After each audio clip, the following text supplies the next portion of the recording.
Hi everyone, and welcome back to the London Watch Collector channel. If you've just tuned in to my channel, I'm a watch collector, a watch enthusiast. I'm basically addicted to watches. And on my channel, I'll be sharing my passion for watches using 4K content. I'll be discussing and showing you brilliant timepieces ranging from Seiko to Patek Philippe. So guys, if you enjoy my reviews, please subscribe to my channel. Make sure to click on the notification bell and follow me on Instagram. So guys, as promised, this week, I'm going to give you a full unboxing, a full review, all the specifications and the details you need to know. If you haven't watched last week's review where I revealed the watch, the title was Unboxing the Ultimate Omega Speedmaster. I'll leave the link in the description below. We're going to dive right into it and start the full unboxing. So as you can see, this is the Speedmaster box, and I was a bit disappointed because this is what happened. The moment they announced the new Speedmaster Professional, which was in January 2021, they've actually changed the box for the new Speedmaster Professional, making it a bit smaller in size and removing all the accessories, including the eyeglass, and they kept the old Speedmaster box for the new 3-2-1 movement, which I felt was a bit of a disappointment because I was expecting a special box, not only because of the history of it, but it is the most expensive steel Speedmaster you can actually buy, priced at £11,950. As you can see from the receipt, I paid by bank transfer, but as I said, I would have loved to see a special box for the 3-2-1. But moving on guys, the usual operating instruction, which comes in many different languages, and the wallet, which I'll be covering with you, all the specifications, which I didn't do in last week's review. Starting with the reference number, as you can see there, the watch number, which is basically your serial number, which I'm covering for obvious reasons. And then at the bottom, it says caliber number, which is the 3-2-1, and this is on the pictogram. At the back of it, you have the stamps, which Omega uses to identify the watch. Moving on to the second card, which is your international warranty. Again, they'll have the reference number, watch number, date of purchase, and then the stamp of the retailer. At the back, it will tell you about the warranty in many different languages. The operation instruction, which is a common one for all their watches, it probably covers all different watches, including the date function, the chronograph, GMT, etc. Moving directly onto the catalogs in a nice slot underneath the box. So two are very similar to the old Speedmaster Professional that I have, but to cover it briefly for you guys. But the first one is how to change the leather strap or the metal bracelet. It basically tells you which tools to use and how to do it.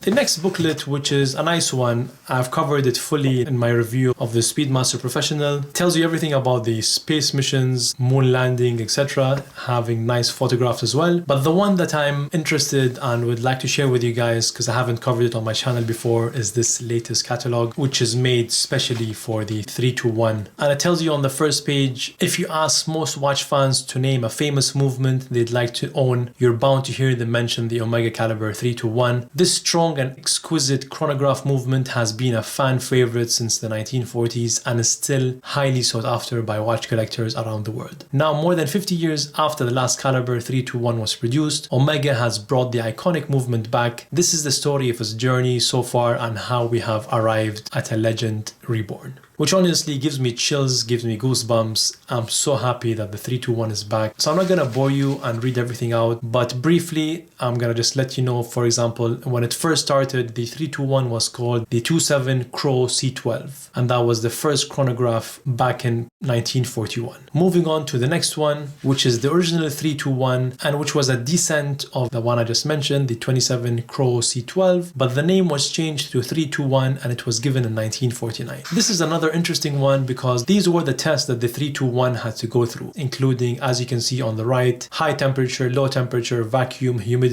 and so on. And believe it or not, Omega was the only watch / movement that was able to pass all these tests, making it the legendary moon watch, the watch worn on the moon. And this achievement and endorsement by NASA is definitely something to be very proud of. And then a nice photo of the moon legend.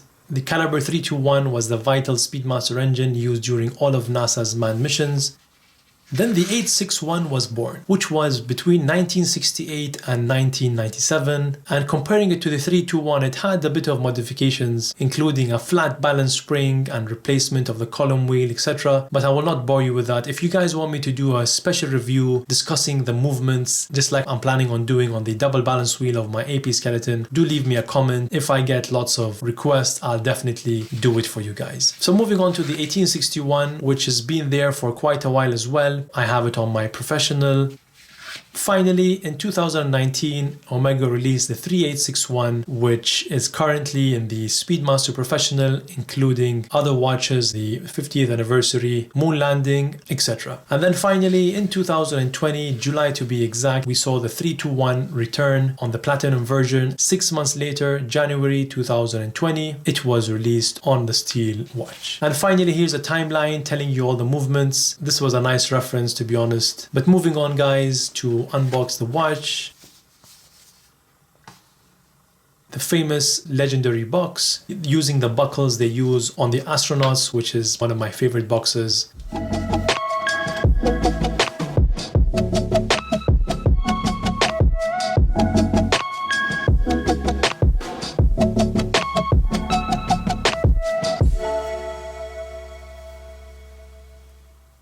And there you go, guys. That's the watch with the chronograph ticking. What can I say, guys? As I mentioned in last week's review, this is my ultimate and my favorite Speedmaster. It is truly the legend. So guys, covering some specifications of the watch while the chronograph is ticking. So this is the Omega Speedmaster Caliber 321 chronograph. The diameter is a 39.7. Comparing it to the professional is actually 42. This is a 39.7. The guards next to the pushers are not there, giving it more of a vintage classic look, but at the same time such a sporty look. It's so refined and less bulky when it comes to dimensions. The movement is the famous Caliber 321. It's a famous manual winding chronograph movement with column wheel mechanisms, Breguet balance spring, and 18 karat Sedna gold PVD coated finish. The caliber that was worn on the moon. The power reserve is 55 hours. The crystal you see is a scratch resistant sapphire crystal with an anti-reflective treatment inside. The case is made out of steel. The dial, as you can see, it has a different color. It has a classic matte black finish. Water resistance is 5 bar or 50 meters, which is equivalent to 167 feet. Another amazing feature about this watch is the bezel.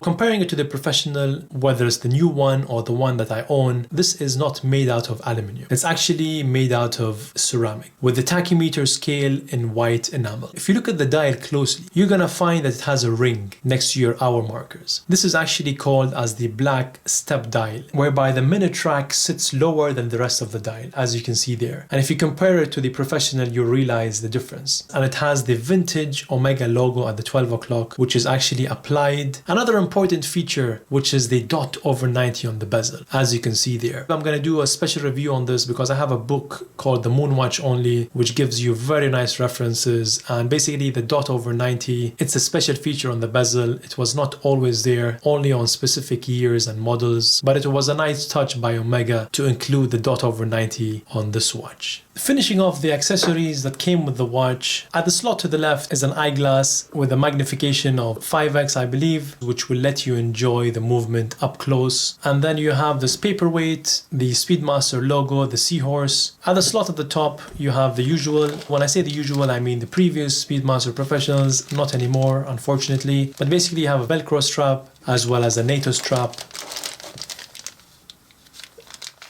The tool to use to remove the spring bar pins, as well as 4 different spring bars. And of course, I've kept my links and the stickers that I've removed from the watch.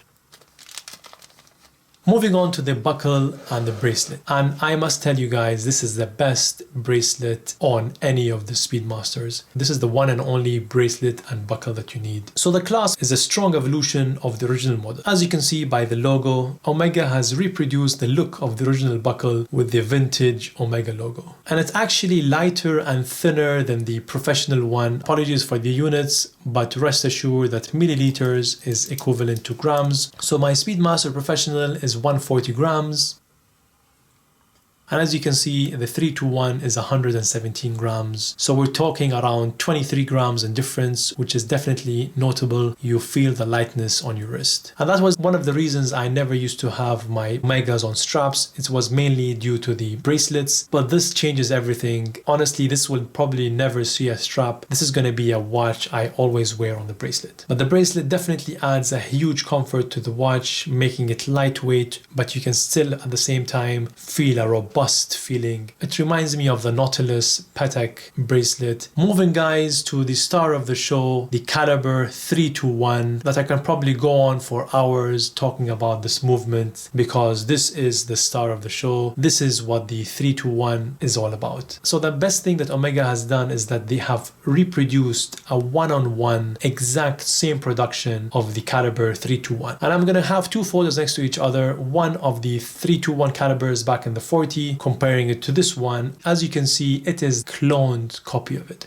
Of course, there's improvements in the fonts, in the parts, in the material, but the structure and the parts and the pieces, it's exactly a mirror of the original 3-to-1. So the bridges and the main plate are plated with Sedna gold, as you can see there, and the bevels are polished. What Omega did is that they've opened and designated a special workshop just for the 3-to-1. Everything's done and fitted by one watchmaker, and the production of these watches are very limited. They can only cover between 1,000 to 2,000 calibers a year, and that has to be divided between the steel version and the platinum version. So you're looking to have roughly around 1,000 pieces a year on the steel. But it's important to mention that this is not a limited edition whatsoever, but it's going to be a bit difficult to obtain in the sense of waiting lists. You have to just have the patience. So the vibrations per hour or beats per hour is 18,000, unlike the professional, which is 21,600. So you realize that the chronograph ticking is not as smooth compared to the professional. And I love the fact that Omega could have easily stepped up the vibrations per hour, but they chose to stick to the original 3-to-1 and keep it at 18,000. What I'm going to do now is I'm going to activate, start and stop and reset the chronograph, just to give you an idea on how the parts are all synced together. One push of a button would activate a lever, which would engage and disengage a wheel from the drive, etc. But this is what horology is about. This is what engineering and design is all about. It's absolutely breathtaking. Everything done here mechanically and beautifully presented for the eye to enjoy. What I'm actually doing here is stopping the chronograph by a slight little pressure in the anti-clockwise direction, which will make the balance wheel stop, as you can see there.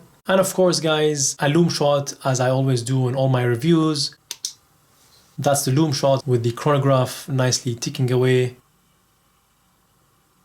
And that's a loom shot with the professional next to the 3-to-1. So the one on the right is a 3-to-1, on the left is the professional. Finally guys, no review is complete without a wrist shot.